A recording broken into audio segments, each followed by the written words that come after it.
사랑하는 목감신일의 성도 여러분 반갑습니다. 금요 철야를 대신해서 이렇게 온라인으로 여러분과 만나게 되어서 너무나 반갑고요. 한 주간도 평안하게 잘 사셨는지 여러분의 근황이 또 궁금합니다. 주님의 이름으로 문안을 드리고요. 먼저 오늘 말씀을 전하기 전에 코로나19에 대한 목감신일의 또 대처 방안, 조금 더 수위를 높여서 대처 방안에 대해서 잠깐 여러분과 나누고자 합니다. 첫 번째, 새로운 어떤 기존에 이제 공지되었던 부분은 생략하고요. 새로운 것만 알려드리겠습니다. 이번 주부터는 좀 몸이 약하신 분들, 또 감염 위험이 높은 그런 직업군에 종사하시는 성도분도 온라인 유튜브 예배를 드리실 것을 권장합니다. 강압은 아니고 권장합니다. 자, 그리고 우리 경기도에서 이제 교회에서 집회 자제를 요청한다 이렇게 있었는데요. 저희 교회는 이제 경기도에서 제시하는 그 7가지 수칙이 있잖아요. 그것을 다 지키면서 안전한 어떤 그런 장치를 만들고서 그렇게 예배를 드리려고 합니다.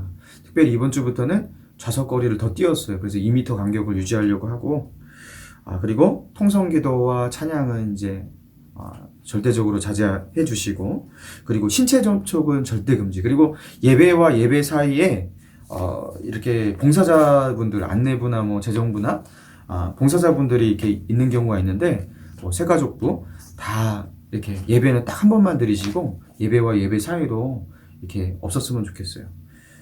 그리고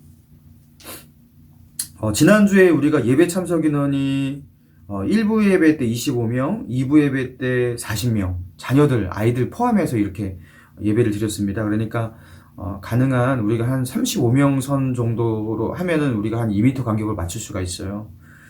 그러니까 참고하시면서 또 예배에 오실 분들은 그렇게 참석해 주시면 되겠습니다. 자, 그리고 이번 주부터 우리 유초동부, 유치부 다음 세대를 대상으로 동영상 예배를 업로드 하려고 합니다. 그래서 각 가정에서 아이들이 동영상을 보면서 그렇게 예배를 드릴 수 있도록 우리 부모님 되시는 분도 아이들과 함께 같이 예배해 주시면 감사할 것 같아요. 그래서 홈페이지를 통해서 그렇게 유튜브를 통해서 업로드가 되니까 그것을 보면서 그렇게 예배해 주시면 감사하겠습니다.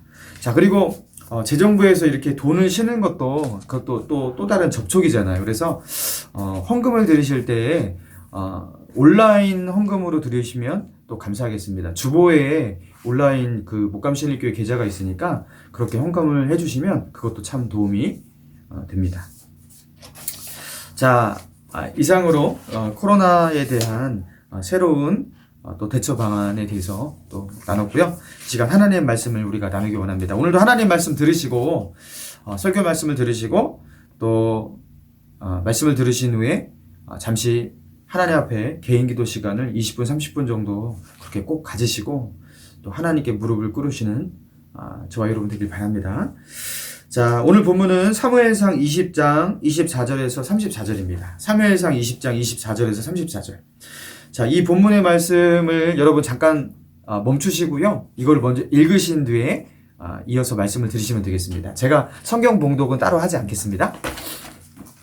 자, 사무엘상 20장 24절에서 34절까지 자, 먼저 읽으신 뒤에 말씀을 들으시기 바랍니다. 자, 설교 제목은 이렇습니다. 나의 꿈인가 하나님의 비전인가? 나의 꿈인가 하나님의 비전인가? 라는 제목으로 본문의 말씀 중심으로 하나님의 은혜 나누기 원합니다. 자, 계속해서 다윗과 요나단 그리고 사울 이 세 사람의 이 사이에서 일어난 일들이 다뤄지고 있는데요. 지난번에 다윗과 요나단이 사울의 본심이 무엇인지를 이렇게 알고자 하여서 이제 초하루가 되면 왕과 함께하는 그 식사 자리에 다윗이 없었을 때에 사울의 반응을 살펴보자고 했었어요. 정말로 다윗을 죽이고자 하는 것인지 아닌지를 그렇게 알아보자고 했었습니다. 자, 그래서 첫째 날이 되었습니다. 다윗이 참석하지 않았는데 사울은 묻지 않았어요. 둘째 날에도 다윗이 참석하지 않았습니다. 그러니까 사울이 물었어요. 그러니까 요나단이 다윗이 자기의 고향 베들레헴으로 가서 제사를 드리고자 한다고 자기를 보내달라고 그렇게 청하였습니다 하면서 이렇게 뭔가 둘러댔습니다. 그러니까 사울이 어떻게 반응하냐면 30절 사울이 요나단에게 화를 내며 그에게 이르되 폐역무도한 계집의 소생아 내가 이새의 아들을 택한 것이 내 수치와 내 어미의 벌거벗은 수치됨을 내가 어찌 알지 못하랴. 요나단에게 화를 냅니다. 그냥 화가 아니라 대노죠. 폐역무도한 계집의 소생아. 여러분 다 자기 아들을 욕하는데 그의 어머니와 함께 그 아버지가 그 어머니와 함께 그 싸잡아서 이렇게 욕하는데 여러분 이거보다 더 심한 욕이 어디 있습니까? 그 사울이 얼마나 화나는지를 알 수 있는 대목이죠. 자, 그리고 말합니다. 31절 이새의 아들이 땅에 있는 동안 너와 내 나라가 든든히 서지 못하리라. 그런즉 이제 사람을 보내어 그를 내게로 끌어오라. 그는 죽어야 할지니라. 그 다윗을 끌어오라. 내가 그를 죽이겠다 말하는 거예요. 이새의 아들이 땅에 사는 동안 너와 내 나라가 든든히 서지 못하리라. 여러분 이거 맞는 말입니까? 틀린 말입니까? 여러분 객관적으로는 맞는 말이에요. 왜냐하면 다윗이 존재하는 한 요나단은 뭐 살아있을 수는 있겠지만 왕이 되기는 글렀어요. 왜냐하면 사무엘이 다윗에게 기름을 부었고 그리고 이것이 이제 사람들에게 알려지면 그죠? 요나단의 자리가 위태로워지는 것입니다. 그러니까 현재 왕인 사울 왕을 이어서 당연히 왕자인 요나단이 왕이 되어야 되는데 요나단의 자리가 없어지는 거예요. 그러니까 사울의 말이 틀린 말이 아닌 거예요. 지금 다윗의 나이가 30살이 안 되었습니다. 그리고 이제 요나단과 다윗의 나이 차이가 한 30살 정도 되니까 요나단은 50대의 나이인 거예요. 그러니까 이 50대의 나이에 이르기까지 요나단은 왕자로서 아버지 사울 밑에서 왕이 되기 위해서 여러 가지를 배우고 연습하고 뭐 기다리지 않았겠습니까? 왕의 수업을 받지 않았겠습니까? 그리고 이제 아버지 그 사울 왕의 뒷모습을 보면서 본받아야 될 것과 또 피해야 될 것과 뭐 이런 것들을 보면서 뭐 여러 가지 자기의 통치 철학이라든가 이런 것들을 세우기도 하고 여러분 그러면서 요나단이 어떤 생각을 가졌겠어요? 요나단도 꿈을 꾸었겠죠. 어떤 꿈입니까? 왕이 되는 꿈을 꾸었겠죠. 그게 요나단이 50평생 살아오면서 꾸었던 꿈이었다고요. 자, 그런데 지금 그 꿈이 위협을 당하는 것입니다. 다윗의 등장을 시작으로 요나단의 꿈이 물거품이 될 수도 있는 것입니다. 그러면 왕자 요나단의 꿈은 어떻게 되는 거예요? 자기의 계획은 어떻게 되는 거예요? 그동안 준비해왔던 모든 것들 어떻게 되는 거예요? 다 허무해질 수가 있는 거예요. 자, 그런데 요나단은요, 이 34절 끝에 보니까 이런 사울의 발언에 대해서 어떻게 합니까? 그의 아버지가 다윗을 욕되게 하였으므로 다윗을 위하여 슬퍼하였다 이렇게 나옵니다. 자기를 슬퍼하는 게 아니라 그 사울이 다윗을 욕되게 했다고 그리고 다윗을 그렇게 미워하고 죽이려고 한다고 그것 때문에 슬퍼했다라는 거예요. 다윗 때문에 안타까워하고 있는 거예요. 여러분 이런 요나단의 이 반응, 요나단의 이 모습 속에서 하나님이 우리에게 주시는 어떤 메시지가 있다고 생각합니다. 여러분 요나단은 어떤 사람이었냐? 요나단은 자기의 꿈이 중요한 사람이 아니었다라는 거예요. 요나단에게 꿈이 없었던 게 아닙니다. 그도 꿈을 꾸고 살았을 것이에요. 그가 왕이 되는 거 그게 왜 그의 꿈이 아니었겠습니까? 왕자가 당연히 왕이 되는 꿈을 꾸었겠죠. 그런데 하나님께서 다윗을 이스라엘의 왕으로 택하시고 그에게 기름 부으셨다라는 것을 알고 난 뒤에는 요나단은 마치 왕이 되는 것에 조금도 관심이 없는 사람처럼 그렇게 행동하고 있다라는 거예요. 자신의 꿈을 위협하고 있는 그 다윗을 생명같이 사랑하고 보호하고 또 그가 힘들어질 때 누구보다 그것을 슬퍼하고 여러분 그런 게 바로 요나단의 모습이었다라는 거예요. 여러분 이런 요나단의 모습을 통해서 요나단이 어떤 사람인 줄 알 수 있는 거죠. 요나단에게 정말 소중한 것은 무엇이었습니까? 자기의 꿈이 아니라 하나님의 꿈이었던 거예요. 그러니까 요나단은 다윗을 좋아하고 다윗을 사랑했기 때문에 이런 반응을 하고 있는 게 아니에요. 요나단에게 중요한 것은 하나님이 그에게 기름을 부으셨으면 다윗에게 기름을 부으셨으면 다윗이 왕이 되는 게 마땅하다. 그러니까 하나님의 뜻이 중요하다라는 거예요. 자기의 꿈을 이루는 것보다 주의 뜻, 하나님의 뜻을 이루는 것, 하나님의 비전을 이루는 것이 중요한 사람, 그게 바로 요나단이라는 것이죠. 여러분 이 말씀 앞에서 우리가 우리 스스로에게도 질문을 해보았으면 좋겠습니다. 나의 꿈인가? 하나님의 비전인가? 정말로 나의 꿈이 중요한가? 하나님의 비전이 중요한가? 이 두 가지가 충돌되고 이 두 가지가 서로 공존할 수 없을 때 정말로 내가 택하는 것은 무엇인가? 내가 정말로 더 중요하게 여기는 것은 무엇인가? 여러분, 한국교회가 주님의 은혜 가운데 이렇게 고속 성장을 해왔습니다. 그런데요, 지금은 이렇게 교회가 존경받지 못하는, 사회에서 존경받지 못하는 모습들이 많아요. 여러분, 무엇 때문에 이렇게까지 되었을까요? 저도 이제 어렸을 때 이제 목사가 되는 이런 꿈을 꿨잖아요. 꿈을 꾸면서 내가 어떤 목사가 될까? 그러면서요, 빌리 그레엄 목사님, D.L. 무디 같은 유명한 부흥사, 그런 꿈을 꾼 적이 있었습니다. 근데 그때 순수해서 그런 꿈을 꾸었다고 볼 수도 있어요. 그리고 하나님을 사랑하는 마음으로 그런 꿈을 꾸기도 했었습니다. 그런데 사실 그거는 하나님의 비전은 아니었어요. 저의 꿈이었습니다.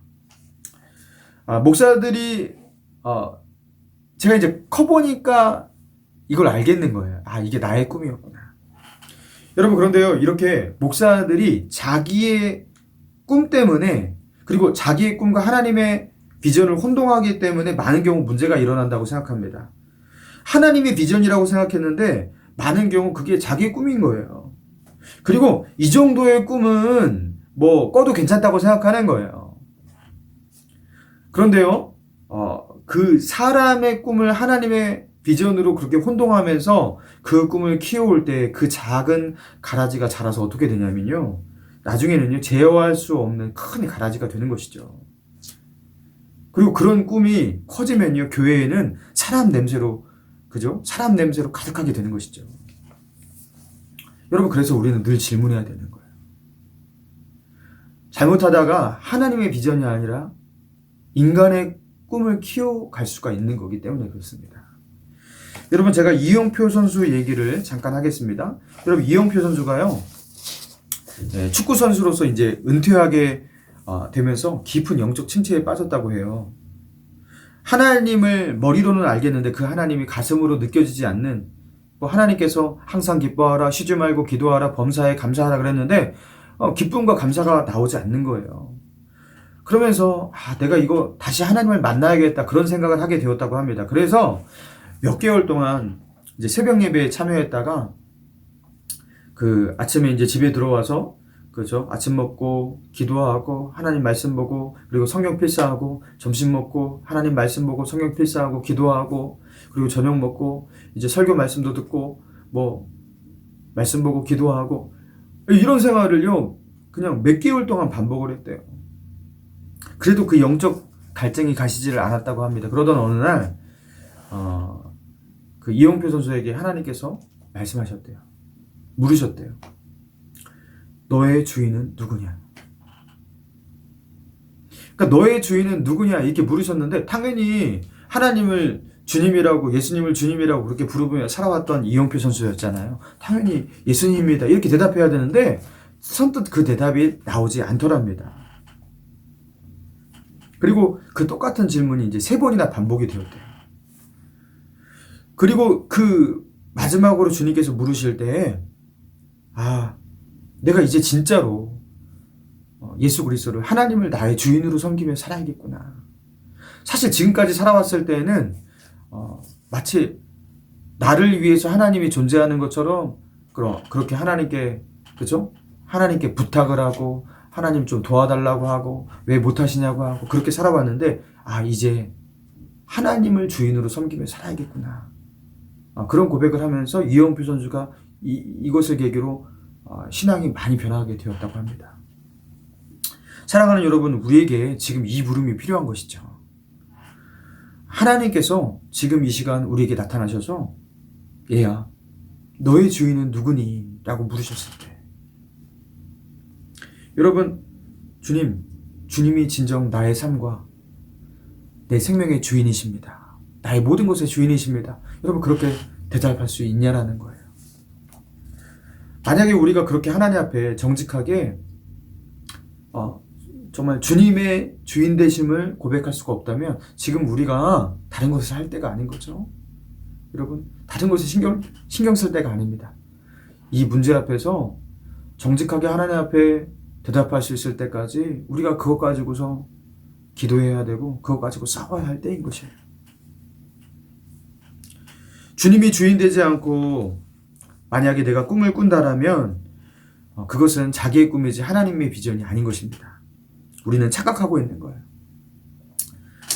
자기의 욕심, 자기의 계획, 그것을 하나님의 비전이라고 주님의 뜻이라고 그렇게 더 이상 우기지 않기 원합니다. 왕자 요나단이 다윗에게 그 왕의 자리를 내줄 수 있었던 이유, 다윗을 결코 시기하지 않고 오히려 다윗이 왕이 되어야 한다고, 그리고 다윗이 위태로워질 때 그를 위하여 슬퍼하고 이런 모습으로 요나단이 살 수 있었던 이유, 여러분, 요나단이 이렇게 다윗을 사랑하고 이렇게 다윗을 걱정하고 다윗을 위할 수 있는 이런 아름다운 그림이 나올 수 있었던 그 근본적 이유가 무엇입니까? 요나단에게는 하나님의 나라가 있었기 때문이에요. 그는 자기의 꿈보다 더 사랑하는 것, 그게 무엇이었냐면 하나님이고 하나님의 나라였던 거예요. 자기의 꿈을 이루는 것보다 하나님의 꿈을, 하나님의 비전을, 하나님의 뜻을 이루는 것이 그에게 더 중요하고, 그는요, 자기의 꿈을 사랑한 게 아니라 하나님의 뜻을, 하나님의 비전을 사랑했던 것이에요. 사랑하는 목감신의 성도 여러분, 하나님이 만드신 그 어떤 것을 사랑하는 것보다 하나님 자체를 사랑하시기 바랍니다. 하나님을 사랑하시기 바랍니다. 하나님이 내게 허락하시고 내게 주신 그 인생보다 그 인생을 내게 허락하신 하나님을 더 사랑하시기 바랍니다. 하나님, 전 이것 하고 싶어요. 저것 하고 싶어요. 이렇게 살고 싶어요. 우리가 다 정해놓고 하나님을 불편하게 만들지 마시고 하나님이 편하게 사용하실 수 있도록, 하나님이 편하게 나를 쓰실 수 있도록, 주님이 원하시면, 주님의 뜻이라면 내가 뭐든지 하겠습니다. 주님의 뜻이라면 내게 어울리지 않는 것도 내가 한번 해보겠습니다. 주님, 내가 그것에 적당하지 않다면, 근데 그것을 누군가가 해야 한다면 주님, 내 기질이라도 바꿔서라도 내가 그것을 해보겠습니다. 여러분, 하나님이 정말 사용하시는 사람이 이런 사람 아닐까요? 하나님의 손에 편한 도구가 되고자 하는 사람, 주님의 손에 맞춰드리고자 하는 사람. 여러분, 하나님은요, 그런 사람을 원하신다고 생각해요. 요나단은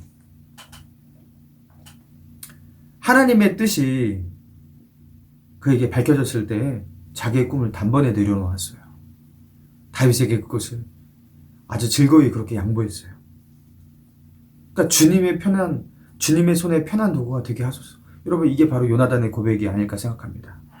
사랑하는 성도 여러분, 저와 여러분도 우리가 이렇게 하나님 앞에 고백했으면 좋겠습니다. 주님의 손에 편한 도구가 되게 하소서.